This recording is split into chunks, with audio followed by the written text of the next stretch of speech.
কেন্দ্র কর্মসূচির অংশ হিসেবে সারা দেশে চলছে বিএনপির গণতন্ত্র সমাবেশ। এতে অংশ নিয়েছেন দলটির হাজার হাজার নেতাকর্মী। দেশের গণতন্ত্র রক্ষায় দ্রুত জাতীয় নির্বাচনের বিকল্প নেই জানিয়ে দ্রুত সংস্কার শেষে ভোটের রোডম্যাপ দিতে অন্তর্বর্তী সরকারের প্রতি আহ্বান জানিয়েছেন বিএনপির নেতারা।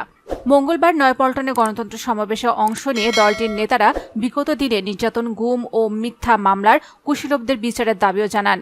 এতে প্রধান অতিথি হিসেবে ভার্চুয়ালি অংশ নেন দলটির ভারপ্রাপ্ত চেয়ারম্যান তারেক রহমান।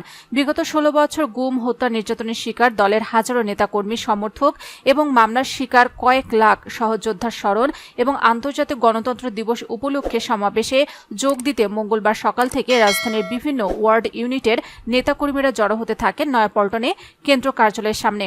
ঢাকা ও আশেপাশের এলাকা থেকে হাজির হন অঙ্গ ও সহযোগী সংগঠনের নেতাকর্মীরাও।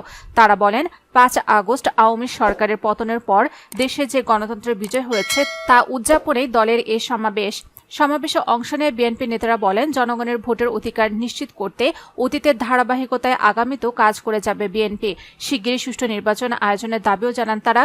দলের শীর্ষ পর্যায়ের নেতারা বলেন, এ সমাবেশ থেকে ন্যায় বিচার, সুশাসন, সুষ্ঠু গণতন্ত্র চর্চার বার্তা পৌঁছে দেওয়া হবে দেশবাসীর কাছে।